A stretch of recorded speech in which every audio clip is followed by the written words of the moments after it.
आपल्या मुला मुलींच्या जीवनातील सर्वात अनमोल क्षण अधिक मंगलमय करण्यासाठी माऊली मंगल कार्यालय आपल्या सेवेसाठी तत्पर आहे। कार्य तुमचे, सहकार्य आमचे। लग्न समारंभ, साखरपुडा, वाढदिवस, स्नेह संमेलन, डोहाळे जेवण ह्या व अशा तुमच्या खास क्षणासाठी उत्कृष्ट ठिकाण म्हणजेच माऊली मंगल कार्यालय, तीही आता अगदी नवीन व वेगळ्या स्वरूपात। भव्य दिव्य हॉल, आकर्षक स्टेज व लाइटिंग, विधिवत लग्न व साखरपुड्यासाठी विधी मंडप, डायनिंग हॉल व प्रशस्त पार्किंग व्यवस्था। हळदी कार्यक्रमापासून तर वधूवर कार्यालय सोडेपर्यंत संपूर्ण पॅकेजची सोय। घ्या आनंद आता आपल्या सोहळ्याचा। असंख्य सुविधा व निर्मळ वातावरणासह तसेच अगदी विनम्र सेवा। बुकिंग सुरू, मोजक्याच तारखा शिल्लक आहेत। एक विश्वासाचं नातं, उत्कृष्ट सेवा म्हणजेच माऊली मंगल कार्यालय। आमचा पत्ता नानस धुमाला, तळेगाव, नांदूर, शिंगोटे रोड। संपर्क 9922415568 तसेच 9172260422। शाळेची गुणवत्ता, समर्पित शिक्षक आणि विद्यार्थ्यांवर ठरत असते। कोणत्याही फळाची अपेक्षा न ठेवता जीवनात उच्च ध्येय ठेवावे आणि प्रत्येकाने जीवनात समर्पित भावनेने काम करावे असे प्रतिपादन महाराष्ट्र शिक्षण संस्थेचे अध्यक्ष गुलाबराव जोंधळे यांनी व्यक्त केले आहे। संगमनेर तालुक्यातील तळेगाव दिघे येथील शिक्षण वर्षी गुलाबराव गोविंदराव जोंधळे माध्यमिक व कनिष्ठ महाविद्यालयात आयोजित वार्षिक पारितोषिक वितरण सोहळ्यात गुलाबराव जोंधळे बोलत होते। प्रसंगी प्राचार्य HR दिघे, उपमुख्याध्यापक संजय दिघे, पर्यवेक्षक BC दिघे, ज्येष्ठ शिक्षक सुनील गुले, एकनाथ जोंधळे, दिलीप ताजने, बाबा जगताप, प्रभाकर जोरी, BS पटांगरे, मच्छिंद्र कासार, कैलास गिरी, संजय डोंगरे, सुनील दिघे, निलेश भिडे, राम गायकवाड, रविकिरण जोंधळे, महेश उगार, राकेश झनान, भूषण जाधव, संजय दिघे, युवराज गायकवाड, गोरख दिघे, योगेश गांगर्डे, अश्विनी बिराडे, आशा पनाळकर, अश्विनी कुराडे, तुकाराम सोळशे, मच्छिंद्र सोनवणे, शाला नुगले, शोभा गुंजाळ, मच्छिंद्र सोळशे, अण्णासाहेब कोटकर, गणेश दिघे, प्रमिला गायतडकर, धनश्री दिघे, अविनाश बिराडे, संभाजी सुर्वे, संदीप देशमुख, भाऊसाहेब दिघे, ओंकार भागवत, ज्योत्सना उंडे यांसह शिक्षक शिक्षकेतर कर्मचारी यावेळी उपस्थित होते। लोणी तूप वगैरे बनतो तुम्हाला सांगतो। म्हणजे तुम्ही बसलेले सर्व समोरचे विद्यार्थी माझे नातवंड खूपच गुणवान आहात। म्हणून कुठल्याही शाळेची गुणवत्ता ही समर्पित शिक्षक आणि जिज्ञासू विद्यार्थी यांच्यावर ठरत असते। मला याचा अजूनही आनंद होतो। त्याच्यानंतर शिक्षकेतर स्टाफ सगळा हा खूप समर्पित भावनेनं या ठिकाणी काम करतो। म्हणून हे चित्र राहिलेलं मराठीचं या सर्व परिसराचं याचं जेवढं कौतुक करावं तेवढं थोडं वाटतं। आणि मला भेटायला येणारे लोक ज्या वेळेला या शाळेतून येऊन मला भेटायला येतात त्यावेळेला ते या शाळेचं खूप कौतुक करतात आणि माझ्या ते आठवणीत असते। आणि मग ते आणि याचं श्रेय मी प्राचार्य हरिभाऊला देत नाही, तर हरिभाऊ सकट त्याचे जे पुन्हा पदाधिकारी, उपप्राचार्य, पर्यवेक्षक वगैरे शिक्षक तर जेवढं वृंद असेल त्यांना आहे असं मी समजतो। तुम्हाला सांगतो समर्पित भावाने जर शिक्षकांनी काम केलं तर हे असं चित्र उभं राहतं। समर्पित भाव म्हणजे काय? पूर्ण वाहून गेला। कामाचा बोजाच न वाटणारे लोक तयार। तर कामाचा बोजा कोणाला वाटतो? ज्याला कामाच्या आवानी सुरुवातीच्या मजुरांना नाही विचारतो काय करतो की आपलं रडतं तुम्ही करून काय म्हणजे हे काय करू, हे जर नाही केलं कसं पोटाला मिळेल असं ते रडगाणं नाही राहिलं। तर त्याच्या पुढे ज्यावेळेला गेलो त्यावेळेला दुसऱ्या वर्करला भेटला, कामगाराला भेटला। तो कामगार वा तुम्ही मला विचारत नाही, मी फार आनंदी आहे। कारण या देवाचं काम करण्याचं बरोबर भाग्य मला लाभलं। मी फार आनंदी आहे। दोघंही त्या देवालयाचं काम करत होते पण त्यांच्या विचारसरणीत हा फरक आहे।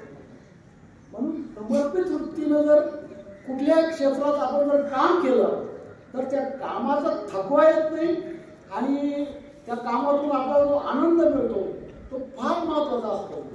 गीतेमध्ये एक सुभाषित आहे, कर्मण्येवाधिकारस्ते मा फलेषु कदाचन। तुला फक्त कर्म करण्याचा अधिकार आहे, त्याच्या फलाची अपेक्षा करण्याचा अधिकार नाही. फलाच्या अपेक्षेने जे लोक काम करतात त्यांच्या कामामध्ये थोडासा विद्रूपपणा येतो, कच्चेपणा येतो. पण निरपेक्ष पद्धतीने जे काम करतात, वाहून घेतल्यासारखं जे काम करतात, त्या कामाला वाहून घेतल्यासारखे त्यांचं काम अतिशय सुंदर होतं. त्यातूनच त्यांना कामाचं कौशल्य प्राप्त होतं आणि त्या कौशल्यातून त्यांची चांगली जडणघडण होते. ते दुसऱ्यांना सुद्धा खूप उपकारक ठरतो. तुम्हाला सांगतो, हा गीतेचा शब्द आहे. तुम्हाला कृष्ण आणि अर्जुनाला सांगितलेला आहे. म्हणून तुम्हाला फक्त काम करणं तुमच्या जीवनामध्ये. आता विद्यार्थी काम कोणतं? अभ्यास करणं, निर्णय क्षेत्रामध्ये शालेय क्षेत्रात भाग घेणं, त्यातली आपली गुणवत्ता प्रदर्शित करणं, हे तुमचं काम आहे. हे काम जर तुम्ही मनापासून केलं तुम्हाला त्यातून आनंदच मिळेल, दुःख अजिबात मिळणार नाही. दुःख कोणाला होतं कामाचं? जे बेजबाबदार असतात, ज्यांना कामाची आवड नसते, अशांना दुःख होतं.